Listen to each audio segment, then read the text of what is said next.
Hi, everybody. Before we get to another great interview, the Two Opinionated podcast could really use your help. And it's easy, it's free. IMDb, which is the entertainment database, imdb.com, named us a top 100 podcast. We came in at number 82. That's a big deal because there's 15 million podcasts and growing. So to be named to anybody's top 100 list, pretty big deal for us. And the way you can help is to go to imdb.com, look up the Two Opinionated podcast, and that's it. Just bringing our page up. That traffic really helps us out. Our YouTube channel is MeisterCon Pod. All we ask is that you subscribe. It's also free, but that really helps us to attract these amazing guests that we keep bringing on the program. And that's it. Two easy ways for you to support us, and we would really appreciate the help. Now let's get to that interview. Hi, everybody. Welcome to another edition of Two Opinionated. I'm so excited today. I've got author Roger Turenne with me. So welcome, Roger. Hi, good to see you. Well, and I know I'm not quite right on that last name. How do you say your last name? Turenne. Oh, it's pretty close. Yeah, you're within the ballpark. That's mostly my West Virginia accent. That's the problem. Well, that's my French accent. That's right. Yeah, very well. And that's what I was listening. And that's most of the pronunciations were in French. And that's a little tough for me. I did my best with it. Oh, you're doing pretty good. Well, so Roger, let's start this way. So I know we've got a book to talk about, but let's start with a little bit about your background. So talk a little bit about what you do or what you did and what kind of led you to the point where you're writing books. Well, it's more like what I did because at 82, my long-term future projects are rather limited. So, yeah, you look much younger than 82. Yeah. But the title of my last chapter is "The View from the Ninth Decade." Love that. So, for most of this thing, I'm looking backwards. Although, there are issues that have a very long lifespan and that are still contemporary, and issues of conflicts 50 years ago are still sort of very present today. So, but basically, in the book, I've had. The title of the book, I don't know if you mentioned it, it's Bit Player on Big Stages. Because in the big stages are essentially international affairs, it's cultural identity and the struggle of a minority, for its very existence in an assimilative environment, and finally the global climate crisis and environmental protection. So these are the three areas that have gone from one to the other throughout my life. And even though a lot of my activism on the cultural survival issue related to the French minority in Manitoba, which, on the grand scheme of things is not very huge. I mean, it's 4% of the population of Manitoba, and Manitoba is 4% of Canada. So, but during what we call the French language crisis in Manitoba in the 1980s, that became a proxy for the acceptance of bilingualism throughout the whole of Canada. Everybody was watching this fight. Explain it a little bit. What was the French language crisis? Was that it, just adopting a kind of a second national language? No, you see that adopting a second national language was part of the founding of Canada, way back. That's what I thought. Because you always hear French Canadians. Basically Canada was founded, on two premises. The first one was independence from the United States. Yes. Not the United Kingdom. It was an act of resistance to the U.S. Why is Ottawa where it is, our capital city? It was just a backwoods. It was a lumber town back then. And, the big cities were Toronto and Montreal and Kingston. What was their problem? too close to the American border. So, this is a foundational fact. Yeah. And that's why Ottawa was, chosen as the capital. So, but at that time, the population of Canada, if you don't count, and unfortunately at that time, they weren't counted with the First Nations, but the population was roughly equal between French and English. Right. And so the Constitution of Canada was based on two languages. Well, it didn't take long for the linguistic balance to tip over, and the English part of Canada grew exponentially, especially after the relationships with the United States became closer at that time, and so the Francophones were being pretty well overwhelmed elsewhere outside of Quebec. And the ground rules about language duality, the majority Anglos started doing away with them and stripping them away. And the province of Manitoba was founded on the basis of equality. Well, 20 years after we joined Canada, it was 85% Anglo, 15% Francophone. So the majority just abolished French. Right. So then it became illegal to use French as a teaching language in public schools. So that led, through 90 years of struggle and underground efforts. Yeah. And I have a chapter in the book that's called The Hidden Books, because in the public schools, we taught in French anyway, but, as a subterfuge. And when I was 10 years old, part of my job when the school inspectors came was to go up and down the aisle in the schoolroom and pick up the French books, hide them in a cupboard at the back of the classroom, and then we pretended we were all nice little Anglos, when the inspector came, and then when he left, we picked up the French books and then distributed back. I had no idea that I had always just assumed that Canada from the beginning was a combination of two different languages, and it was, but I had no idea that this but there were occurred. Throughout history. There have been conflicts, across Canada in trying to sort out this duality, and we've more or less got it figured out now. But what happened, and the Francophones in Manitoba took the issue to court and went up to, it got nowhere in the courts. It took 90 years for a Francophone who actually went up to the Supreme Court, won his case, and all of a sudden Manitoba finds itself an officially bilingual province. They had not a clue what to do about that. So I was a diplomat in the Foreign Service, and so anyway, cut to the chase. Basically, they wanted somebody to advise the government and say, okay, what do we do about this? What kind of services do we provide? How does that work in practice? So, I got the job. They called me. I came back home to Manitoba and spent the next 10 years trying to sort this out. So, well, and I'm assuming you got it sorted out. Yeah, we did. So now there's a whole network of French language schools, and we have the, right in 1916, when the date of the last sort of attack on the Francophone community, the community was all getting together to try to protect itself against a hostile government. During the French language crisis, it was the reverse. We were demonstrating to support a government that was trying to protect us, because there were countervailing forces that were against the reforms that I had proposed and so on. Yeah. So the dynamic was completely reversed.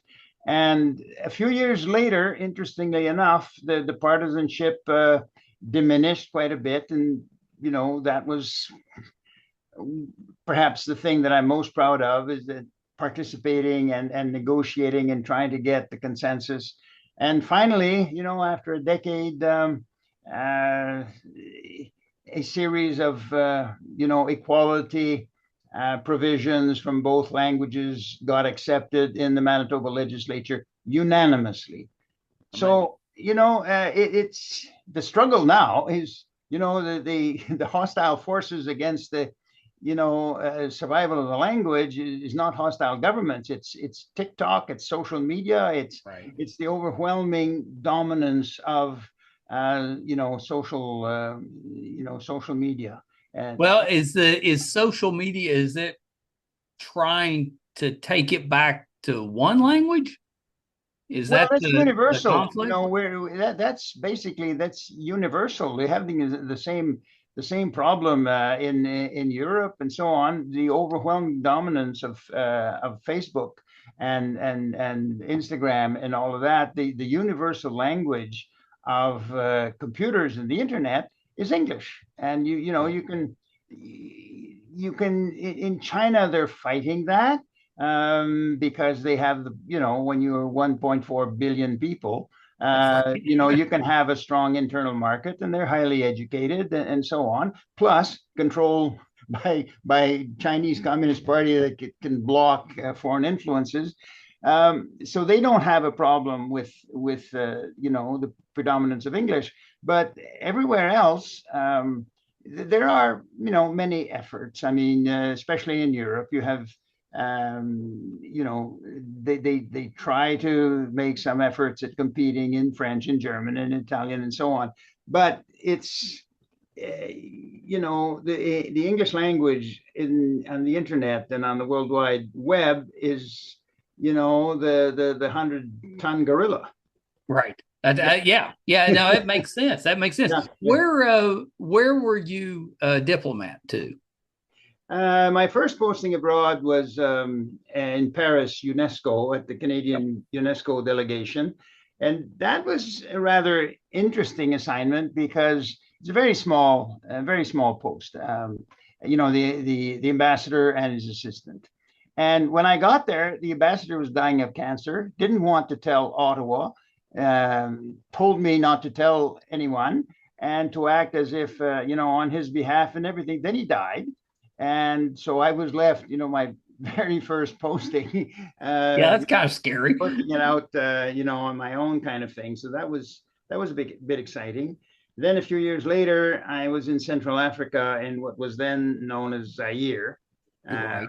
And stayed in Kinshasa for a few years. And I had, we're not a huge country where we have embassies in every single country, especially not at that time. Right. So, we had dual accreditation to, the People's Republic of Congo, the other Congo, the other side of the river, Rwanda, Burundi, and this also coincided with the decolonization of Portuguese colonies. Yeah. And Angola was right next door.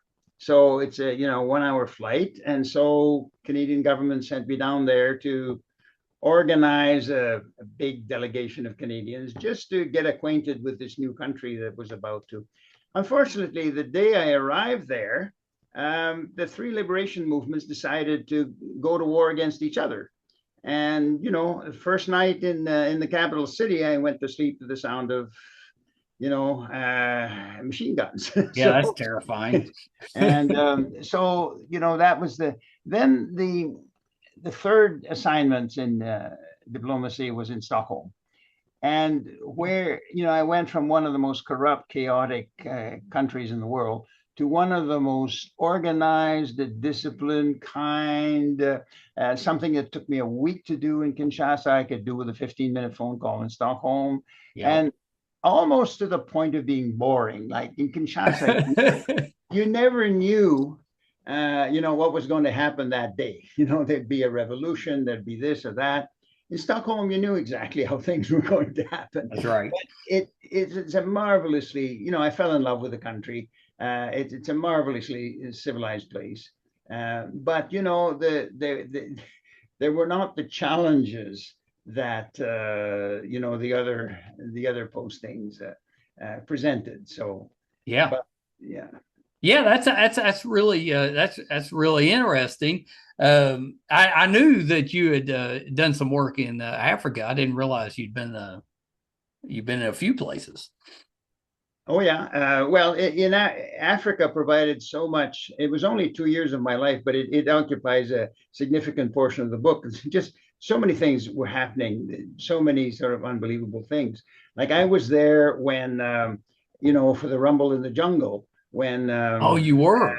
well, I was, and uh, people say, "Oh, well, then you saw the fight," and I have to say, "No, I didn't." It was at 2 in the morning. It was hot and sweaty and humid, and I didn't want to go to that stadium, with 60,000 screaming fans. Right. And I was sure that the next morning I find out who who won. Uh, but yeah, so that's the big surprise. I was there and didn't go. That is kind of surprising. Yeah, I was more of a boxing fan when I was younger, Oh yeah.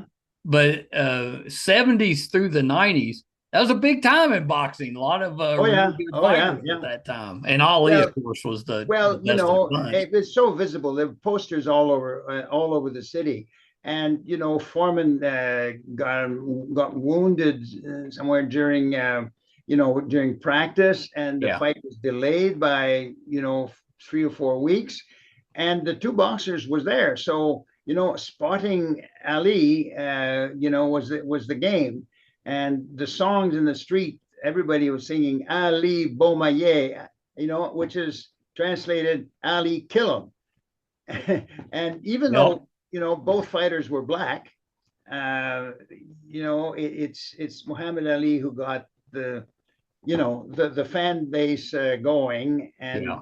they were in Well, terms. George at that time he was kind of standoffish. Like the George Yeah, Foreman now that's was not right. the George Foreman then. Yeah, who was flogging whatever it was he was Yep. flogging on TV infomercials later. That's right. But no, he was seen as a dour, and but the odds makers all made it out that he was going to win. Yeah. And the next morning, I got up and I didn't even have to ask, because the domestic servants in our household were all having ear to ear grins. And I said, Ali Bomaye, and I said, yeah. So yeah, sort of experiences. Well, even without going to the fight, what a great time to just be there. Oh yeah, well, it was a great time to be there in spite of the dangers. I mean, I stared down the barrel of Kalashnikovs more times than was safe to Yeah. do so. But all of Central Africa was percolating at that time. Decolonization. There were things happening in Burundi. I went to Burundi, and we all heard about the Rwandan genocides, but there've been other genocides at that time. And I went to Burundi to report back to the Canadian government on the after effects of the previous year's genocide, which resulted in the deaths of about 300,000 people. Yeah. We had aid programs there, and so the question was, is it worthwhile? Is the money being put to good use? Are we subsidizing a corrupt genocidal dictatorship? So it's a legitimate question. And so the answer was no, we're not subsidizing the regime. Yes, we should continue with the aid programs, because we channel the aid programs through very reliable intermediaries, which was basically Canadian missionaries. And just one example, they had a residential school there, the only one in the country that had both Hutus and Tutsis, the two warring tribes in that part of Africa. Yeah. And if there's any hope for the future of that country, a school that had both ethnic groups, that was worth financing and supporting. And in the grand scheme of things, it cost peanuts. So I managed to get that to continue. So just little things like that. Yeah, which aren't really little. Those are big deals. Well, it's not, it's little in the grand scheme of things, but it's huge for the people involved. Right. And for the people you're touching and you're impacting. Yeah. Yeah. So the book, Bit Player on Big Stages, the full title, A Journey Through Diplomacy, Advocacy, and Cultural Survival, which is a mouthful, But kind of go into that. What can we expect when we get into the book? Because it's kind of a memoir, basically. It is a memoir. Yeah. It's a memoir. A lot of these issues are well, all of those issues are seen from the first person narrative. Yeah. It's not a history book about the French language crisis. It's how I lived it inside, and all the turmoil and the backstabbing and everything going on. One reviewer said about the book, he says, this book is a window into how the world really works. Like, sort of anecdotes that are quite revealing in how government works. I'll just tell you just one typical example. Before going to Africa, I went over to our foreign aid department just to brief myself on what was happening. Yeah. And he says, well, the Zairian ambassador came to see us, and he wanted, 2 road graders for Kinshasa. And the bureaucrat who was looking after the program says, well, Mr. Ambassador, are you sure you don't need 80 road graders? I said, well, I'll see. So he went back, communicated with his government, came back the next day and said, yes, Zaire does need 80 road graders. Good. And he said, I have so much money to spend before the end of the year. And this paperwork for 10 $2 million projects is 10 times more than one $20 million project. Right. So I'd rather have one big. So how decisions are made is often based on how much time the bureaucrat has to work on an issue. And that's the difference between, 2 million and 20 million. That's actually pretty funny. Yeah, because if you have to do 10 times the work, why not just ask for the bigger amount? Yeah. Another example we had was in the question of purchasing properties, for diplomatic staff and so on. And, you have certain parameters and you have budgets and all that. And so we identified for one officer, we identified a good profit. It was under budget, but there's a rule in there that says, no, you don't have properties with added things like swimming pools. So, you don't get, a taxpayer funded swimming pool in Ottawa, so you shouldn't get one abroad. Well, every decent house in Kinshasa had a swimming pool.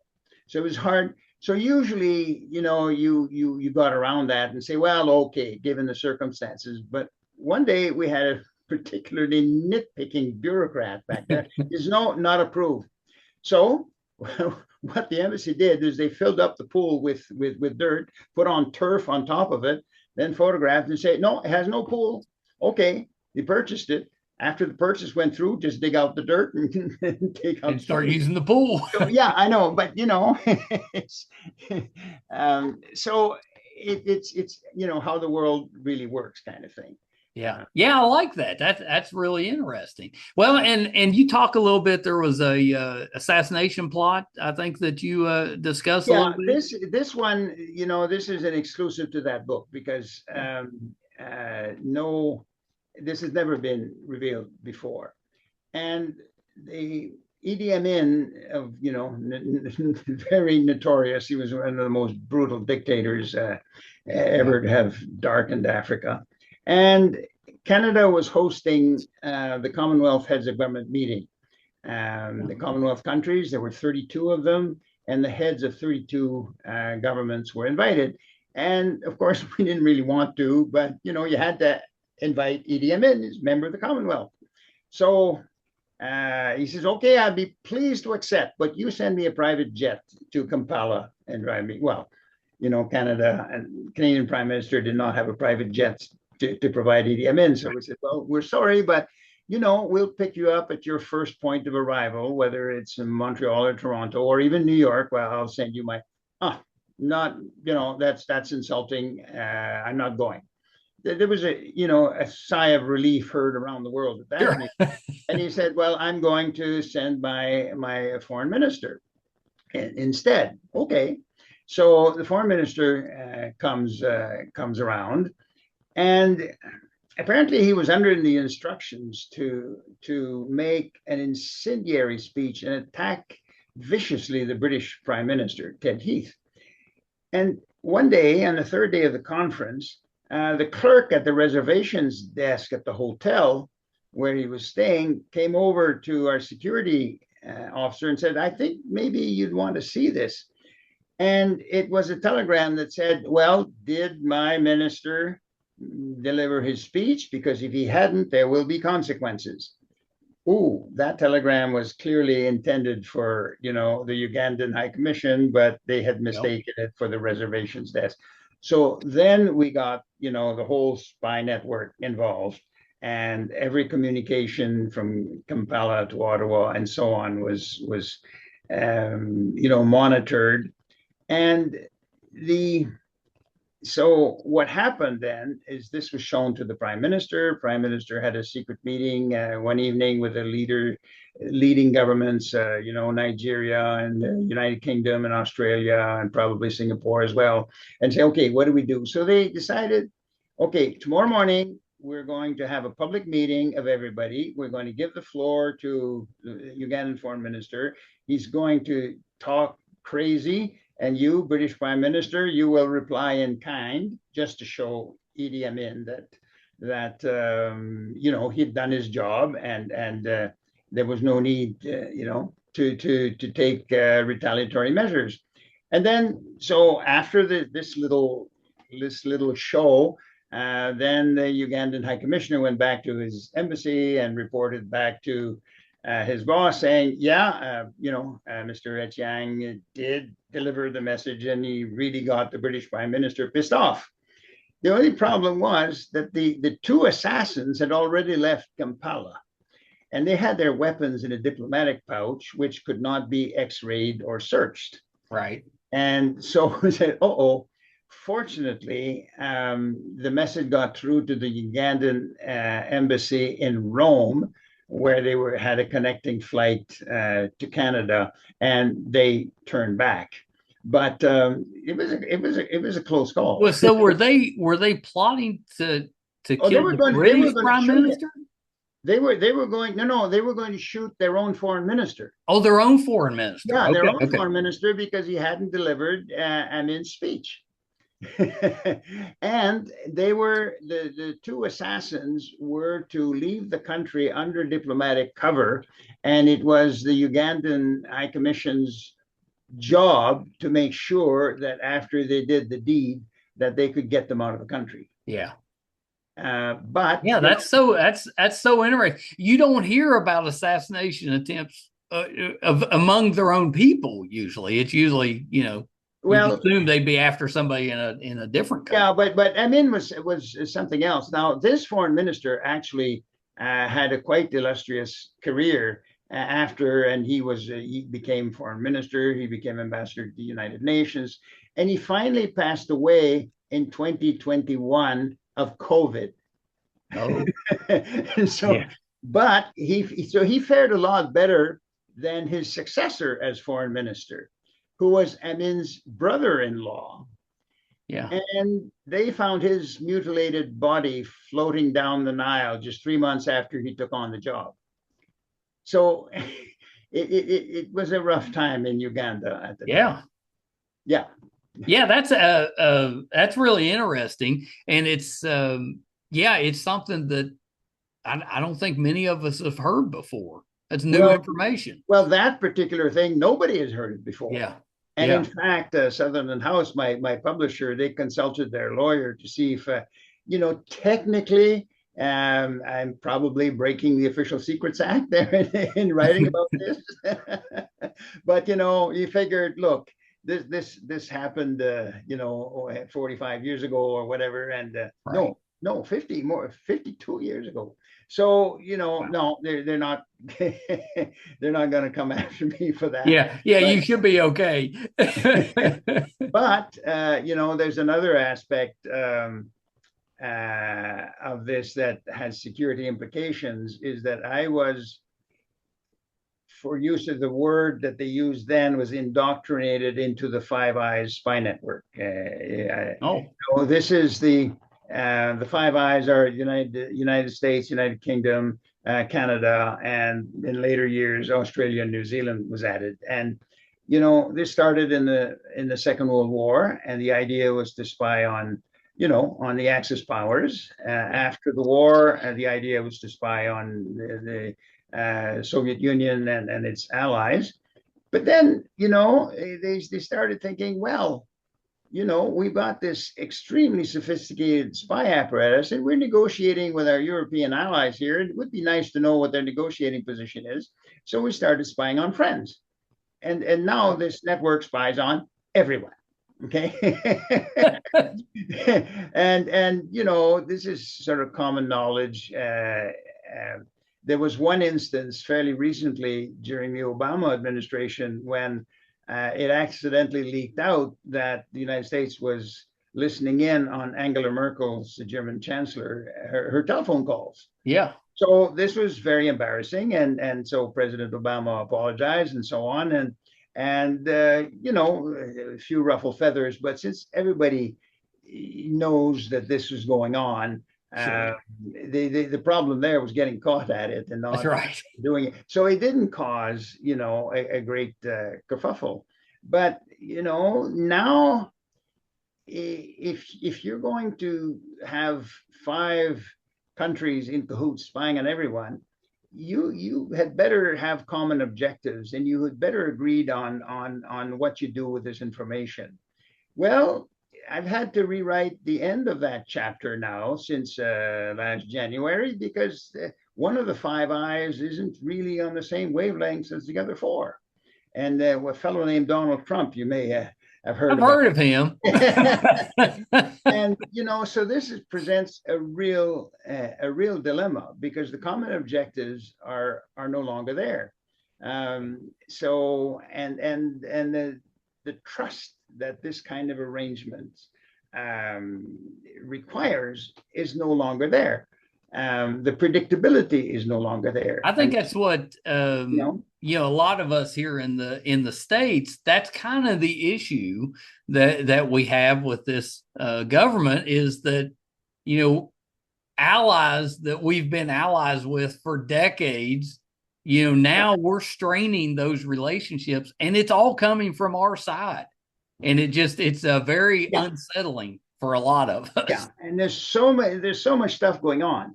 And I can't, basically Trump has gone to war with Canada and wants to absorb us. But this barely rates a mention at the bottom of the CNN, website. Why? Because there's so much else going on. Well, yeah, internally in the U.S., and the media landscape is so busy. Dealing with the onslaught of issues and the big beautiful bill and all that stuff. Well, and that's part of kind of his MO, right? He's just going to flood with, and you don't know what's real and what's more just to keep you busy, so that you miss the parts that he's trying. For us, it's existential. Yeah. So our media landscape is overwhelmingly on the side of, okay, how do we react? What do we do? And so on. But I have to say, one good thing about Trump, though, is that thanks to him, we avoided having somebody like him as Prime Minister of Canada. That's right. The Conservatives were, 25 points ahead at one point, and they ended up losing. And so now, glad we could help you out. So there's the other thing is that it has created a greater national unity in Canada that we haven't seen in generations. We've always had, as we talked before, about the French-English conflicts and tensions.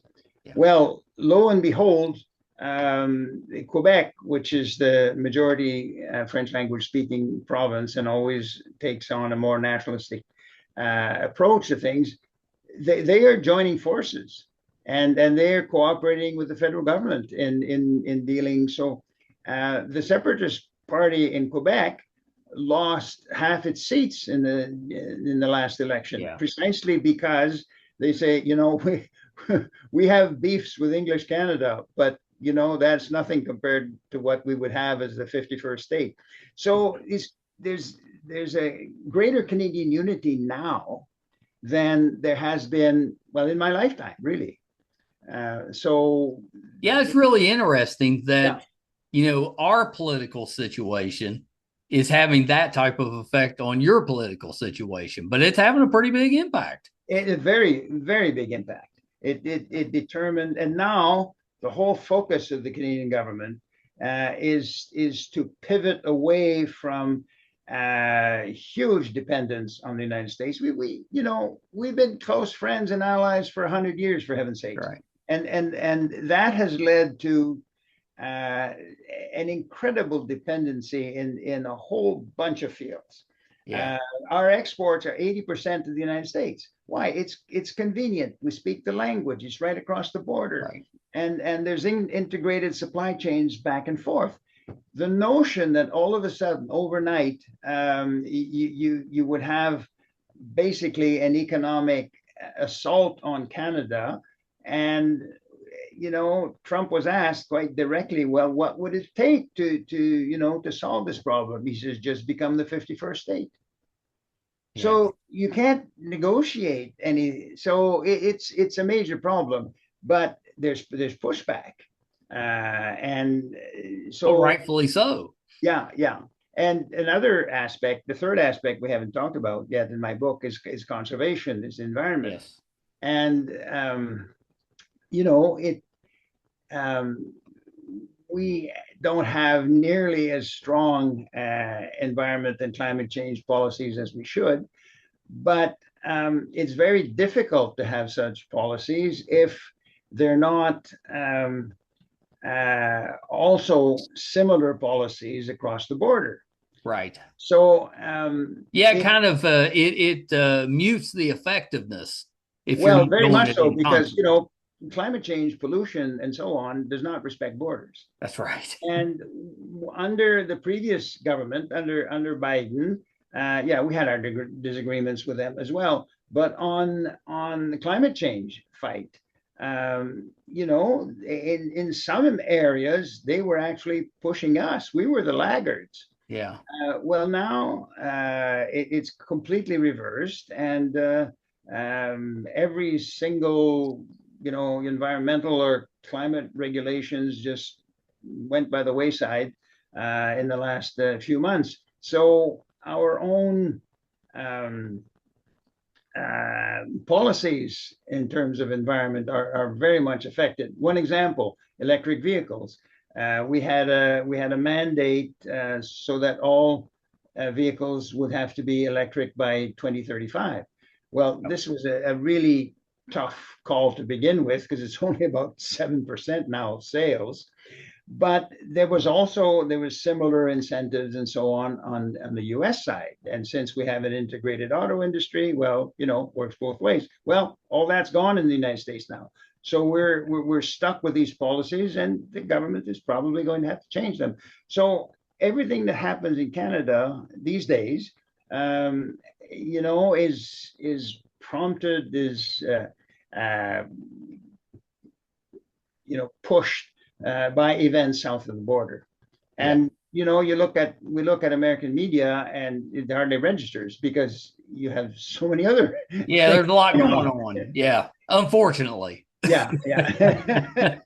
What kind of response have you gotten from other people in politics there in Canada from the book? Well, I haven't had much of any response so far because the book is not out. Well, yeah, that's right. I assume maybe you passed it out to some close friends. Yes, I did. I did do that, and the response has been, very good. But then, they're friends, they're people I know, so we're pretty well on the same wavelength. Right. The book comes out near the end of September. Is that the target date is September 2nd. Oh, September 2nd. Okay.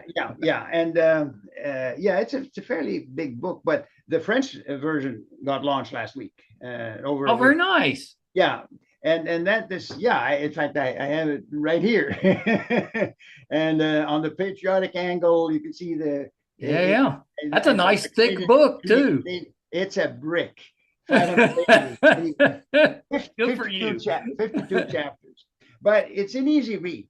Like, Yeah. you know, at least half the chapters are self-contained.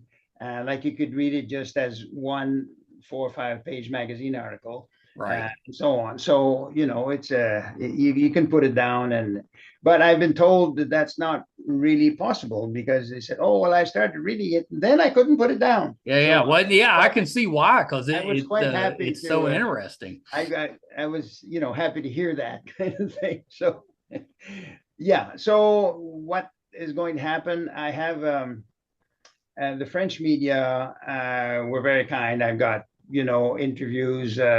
Again, small scale. It's CBC French network in Manitoba, and I used to be, you know, political talking head. So in the francophone community here, I'm well-known personality because I used to do analyses of election results and so on. So you know, it's been very well received from that. But again, we'll have to That's see. right. That's right. We'll wait for I think it's going to do really, really well because it's so interesting. And there's things in there that most of us would have had no idea about if you didn't put it in the book. Well, that's right, and that's true even for my friends and even my family. Like the impetus for the book started, you know, with my grandkids. Sure. And, you know, at one time, I was about 12 years ago, I was canoeing in the wilds of Northern Ontario with my 10-year-old granddaughter. And, you know, we're lying in our sleeping bags at night, and I was telling her stories about, and so she kept asking for more. So I said, well, okay, it's your turn now. You tell me a story. And she said, no, I'm only 10 years old. You're 70. You've got the stories, and I want to hear them. And, you know, it was kind of it clicked, you know. That's right. Yeah. Unless I put that in writing, you know, there's so many things that well, there's going to come a time where your grandchildren are going to want to know that stuff about. That's right. And and my own daughter, her mother, Leah's mother, she was born the year that I left the Foreign Service. So all of those, you know, all of those years is just hearsay. It's and she would over the years I would say, Dad, when are you going to write your book, kind of thing. And you know, I've showed the manuscript to some friends, both to get their advice and corrections, and if they find typos and things like that, and you know, they would come like, Roger, you never told us that you were charged by the biggest mountain gorilla in the world. I said, well, yeah. What'd you do when you were charged by that gorilla? Pardon? What did you do when you were charged by that gorilla? I just stood there petrified. And thankfully, it was a bluff charge. But, you know, he was just a little over maybe 5 feet, 6 feet away from me. That's terrifying. It was, but it was a fantastic experience, though. Well, yeah, after the fact, and you knew you were okay. That'd be a great story. Oh yeah, no, you know, and I have some sort of provocative little titles like, you know, naked in the streets of Athens and so on, which is literally true, you know. And well, what happened there? What happened? Well, give us a quick story. It was an earthquake. A 6.7 earthquake in Athens, the first one in 2,000 years. And I was staying with friends. Well, I was doing an embassy inspection tour, and I was sleeping downstairs in the guest room. And then I woke up in the middle of the night. My bed was floating across the bedroom. And said, oh, earthquake. So, you know, I jumped. I wasn't wearing any clothes. I jumped out of bed, grabbed my trousers on the chair, started running out. And I went off in the middle of the street, and it was weird. And that's then the sky wasn't following. The dogs were barking, and the lights were out because there was no electricity. The sky was green for some unexplained reason, and so nothing else to do. So I put my trousers on. But so there was you know, a little amusing. Yeah, that's funny. That's Well, so when you ran out, though, were you out there by yourself, or was there other people all over the place? Well, interestingly enough, the people there must have been more used to earthquakes than I was, because nobody else joined me. And so, after waiting, that would have calmed me down. I'd be like, well, nobody else is worried. I guess I'm right. okay. I went back in the house and went up to upstairs to where my friends, I was staying at their place. And I said, well, what were you going to do? I said, well, just if it had continued a little longer, we were just about to get up and go outside, but then it stopped. So they were more blasé than I was. Well, yeah, it's your first one. Yeah, that's true. Actually, this was the second one, because there'd been another one earlier in the evening, and we were out at a restaurant, and we started driving back home. And then the driver, my friend Jacques, said, "Oh, I got a flat tire." He says, "I can't control the car." He says, "It was flat." So we kept on going. It was a very narrow street, no place to stop or to park. So we got to an intersection. He pulled over. We go out. We look at the tires. Everything was intact. We couldn't figure it out. And then so we got back in the car, started driving. He says, "Well, it must have been some sort of mechanical problem or so." Yeah. Then all of a sudden we heard some screams and so on. And you say, "Oh, what the hell are people celebrating?" I wasn't aware there was any national holiday or something. And then there's a woman that runs out. We were going slowly because people were crossing the street. Yeah. This woman comes out with a terrified look. She's, has a baby in her arm. She comes right up to my window, and she had, terrified look. And I said, "Jacques, I don't think they're celebrating." But we had no clue what it was, and we weren't particularly worried. Like, this must be a Greek thing, Yeah. When we got back home, back to their place, and there was a babysitter, they had a son there, and she was white as a sheet, and she could barely utter the words tremblement de terre, earthquake. So we looked at her, at each other and said, "Gee, shit, that explains a lot." That explains a lot. But it was also a lesson in how sometimes disconnected you can become from reality. That's right. I mean, we were in the middle of what constituted a big crisis here, and it didn't seem to affect us. We're just going back home. That's right. You thought you had a flat tire. It was surreal. But anyway, so I had fun recounting that, in the book. But it sounds like I mean it had to be a great experience writing the book. It was probably cathartic in some ways. You got all these stories out, and now you can pass those on to your family. Yeah, and the most of the reactions that I've gotten from close friends and so on usually starts with the words, "Roger, I didn't know," da, da, da, da. And then so yeah, I bet it did open up a whole lot of new stories and conversation pieces.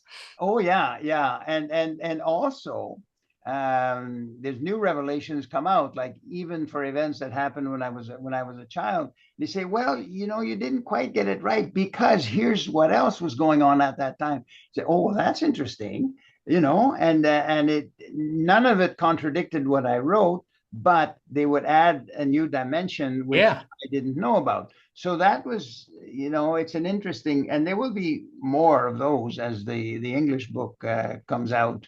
People will have different perspectives. That's right. And so on. And, there was this big constitutional debate, and not everybody's on the same wavelength as to, what happened then. But that's part of the interesting, that's right.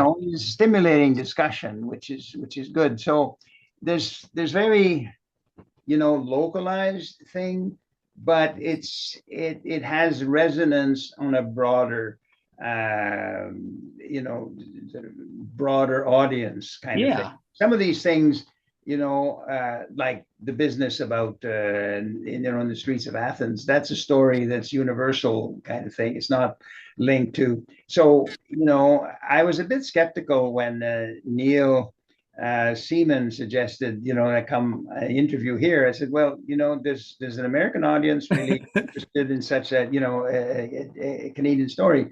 And he says, "No, Roger, you got it wrong." He says, "There are universal themes there." That's right. and he was very happy with the way it was written.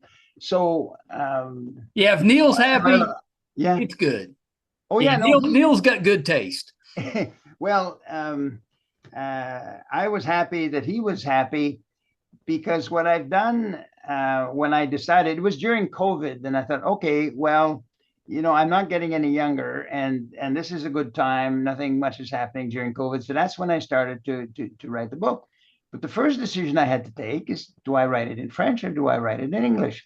Because all my life, I consider myself not just bilingual, bicultural. I've lived, my cultural references are just as much English, even American, as it is French.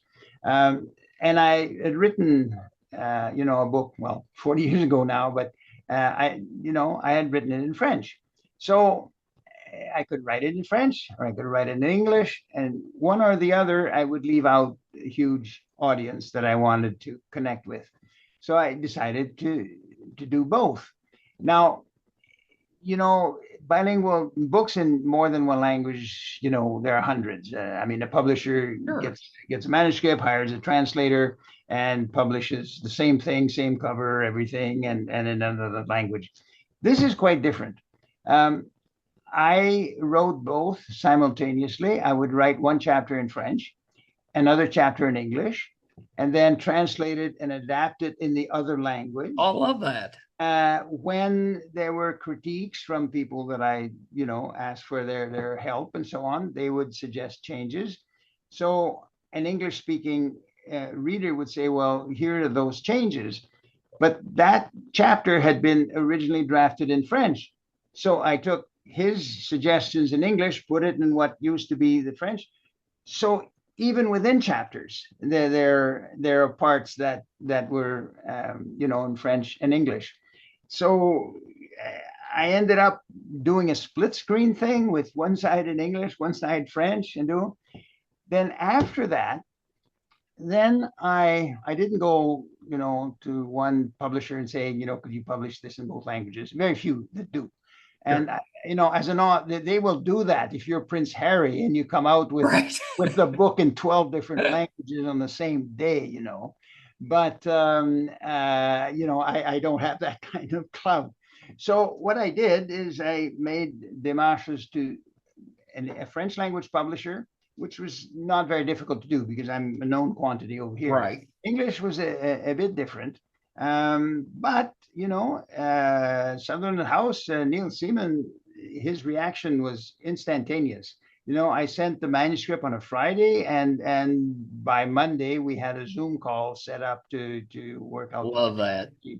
So with Sutherland House, it was 2 weeks from the time that I sent the manuscript to the time that I had a signed contract. Largely because I had done a lot of that editorial work myself, because I know people who are quite, some are professional editors, and my life partner Viviane has spent 18 years as a copy editor for the proofreader. Yeah, it's a pretty good resource.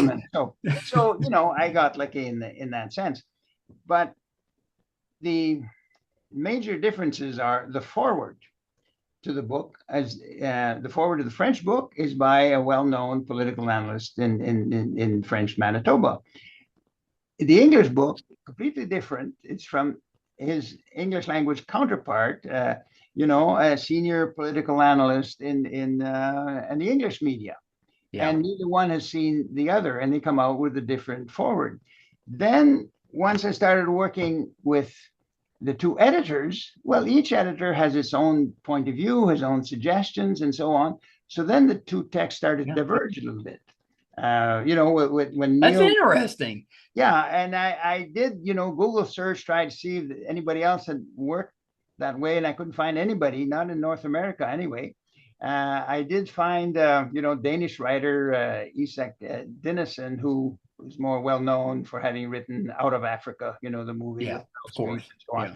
And she would write her stuff in Danish and in English, and use separate publishers in English and Danish. So that's the closest equivalent.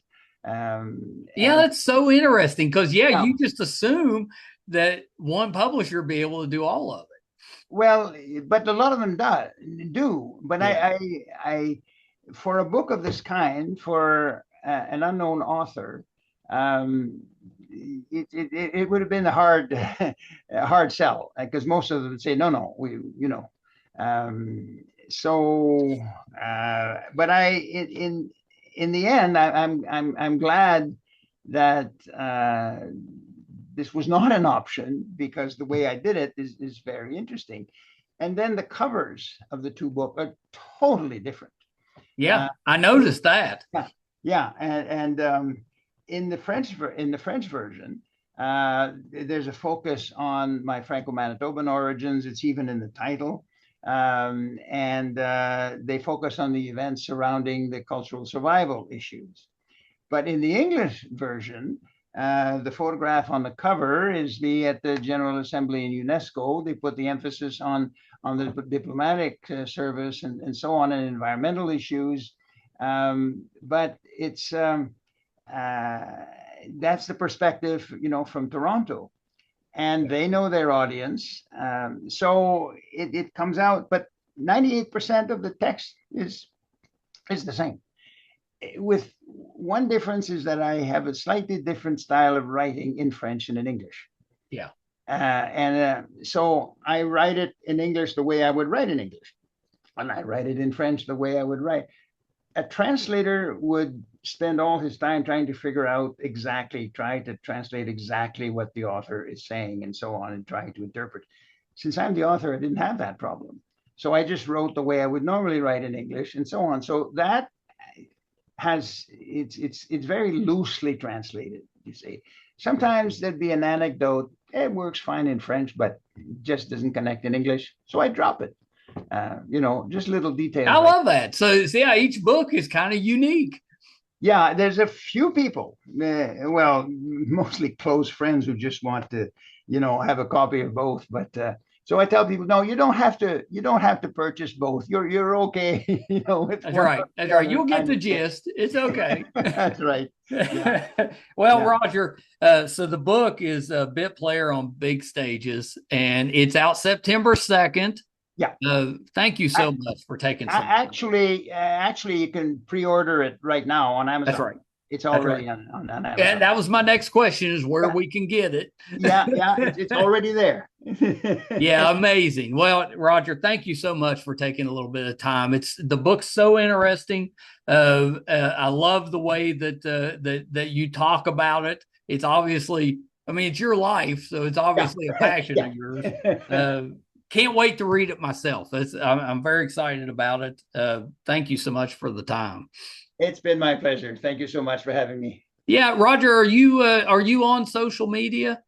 Yeah, I have my Facebook page, only on Facebook. Yeah. Just your name, I'm assuming. Yeah, just put my name and you'll end up there. Right now it's full of promos and pictures from the book launching on the French side. But now that that's done, I just got word from Sutherland House that it's actually, the English version is actually printed, and it's on the way, but it's printed in Turkey. So there could be a little bit yet. Well, yeah. So I told them why, and they said higher quality, lower price. Okay. Okay. But it takes time to deliver it. Because they send bricks like that by boat, not by air. That's right. So as long as there's no dock workers strikes or anything, you should be good to go. Well, the date I've been given just in an email just before I signed on here, it was July 28th that I should have it. Oh, and so that leaves a month, because what they want to do, they're proceeding differently from the French publisher. The French publisher just had a launching, and there you go. Mm-hmm. But the target audience is different for the English one, and Sutherland House wants to have a national launch and not just make it a local Winnipeg thing, because it has, like he says, universal interest. So one key to that is get good book reviews and get it on top 10 lists or whatever. And then you have to send out hard copies of the book to people might review it and so on. So that you have to give them time to, to read it and so on. So that's why there's a 1 month delay there. Yeah, and that makes sense. Yeah, you got to give them a little bit of time. Yeah. Well, Roger, when you get the next one wrote, come back. Well, I don't know. I'm not exactly. I'm not starting a writing career. I'm ending it with. That's right. hey, listen, I'm 82, so you've earned your rest. That's right. That's right. Yeah, you're almost quoting from chapter 52 there, the view from the ninth decade. That's right. That's exactly right. All right, Roger, hold on 1 second. Thank you guys so much for tuning in. What an interesting story for Roger. Make sure that you keep an eye out for Bit Player on big stages. It's out September 2nd, and it's going to be terrific. If you're finding us for the first time, our YouTube channel is MeisterCon Pod. Please subscribe. It really helps us out. Our website is meistercon.com. You can find, we're getting ready to hit episode 1000. You can find all of those audio and video versions on the website, meistercon.com. Thank you guys so much. Till next time. Bye, everybody.